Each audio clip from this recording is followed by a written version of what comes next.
How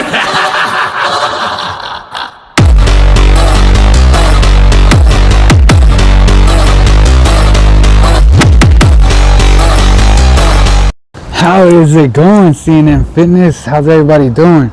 We're going to go ahead and continue off where we left off, which is Season 7, Episode 5. The last episode was about the joy. I hope you guys enjoyed it and gain the knowledge of knowing that every single tribulation or trial in life that comes your way, you could scope out positives and joyful moments in them. Alright? This next tribulation that I'm going to get into, I'm going to go ahead and say the story of how it happened exactly, because this happened in 2021. Alright? So, technically, I was ready for the gym. I had told my friend, I'm like, yeah, let's go to the gym and pick me up. He's like, okay, sounds good. So, I'm ready already. I'm waiting around. Later on, I receive a phone call. I answer. I'm like, yo. He's like, hey, I'm outside. Let's go. I'm like, sounds good. So, at this point, I'm like, let's go, gym time, baby. So I stand up. I'm on the walker with the tennis balls. So I stand up, all excited and everything, right? And when I go to get my steps in normal, I go in, and the third step in, I don't know how it happened. And it's weird and it's crazy. Maybe I was a little unguarded or distracted. But when I go to take the third step, my knee buckles. When it buckles, I hear, and I'm like, oh man. And I'm laying on the ground, and I'm just like, oh. And my mom hears me groaning, and she's like, Pedro, you okay? What happened? And at that point, I'm like, I think I broke my leg. And she's like, oh my gosh. So she runs to the room, she runs to my aid, and I tell her about the life alert that I have, that it's a button that I could press. It's like, I don't know if you've seen a commercial about the old lady that falls, and she pushes the button, and she's like, I've fallen and I cannot get up. Well, that's the situation I was in, and I told my mom to grab that button so she could press it, because they're known to come faster when you get in a situation. So I press the button, and I tell them the information. I stand by for the paramedics. Once the paramedics get there, they look at me and they're like, oh man, how are we gonna get this guy out of this situation? And later on, they come up with a great idea.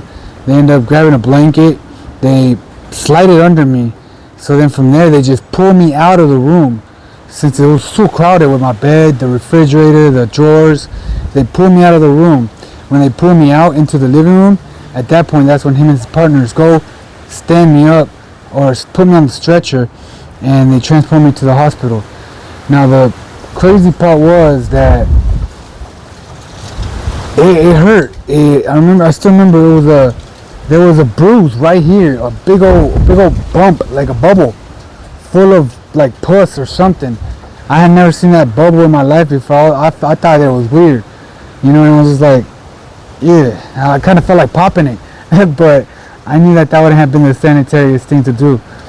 But I had to wait around till 12 the next day with a broken leg. And then once the doctor came in there, he goes ahead and marks the location of where he's going to do the surgery and how he's going to do it. And then around that time, the next day at 12 o'clock p.m., he goes in it, he gives me the I forgot what it's called, but it puts you to sleep. And it's crazy, because when they put that thing on you, literally they tell you like count down from 5, and you're like, okay. And then your head just is like 1, 5, 4, 3, 2, and you're out. I'm not even gonna lie, like you're out. You don't even remember. And I just remember waking up, and the doctor's going like, "You okay?" He's waking up, and when I'm waking up, everything was blurry. I remember everything being blurry, and I'm like, "Oh man!" And then I look down, and I see my leg all wrapped up in a cast, and I'm like, "It's done." It's done. I'm like, I don't got a broken leg no more. They fixed it.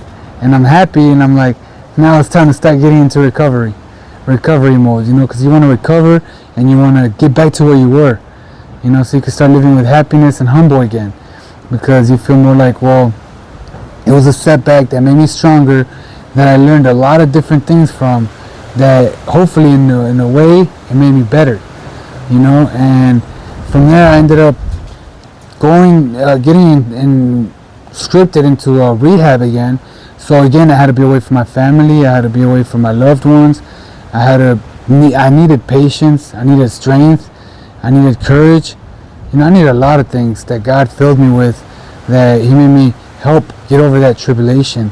And literally, that was a whole year of recovery, because I have fell, broke my knee, and that was in July, I believe it was July 13 of 2021.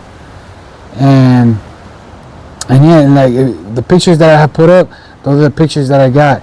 If you could see the scriptures relate to the situation that I surpassed. And again, I do these videos because if you're in a similar situation, or if you're going through a situation that I've experienced and overcame, I would hope you have the courage to overcome it too. And that's why I make these videos, because I want to show everybody that your current position is not your final position. The reason I say that is because I'm over here talking about when I had the broken leg, but look at me now. I surpassed it, and I moved my life forward. So stay up next week for season 7, episode 6 of the continuance. And go ahead, like, comment, and tell me what you think. All right. Thank you so much. Anthony out.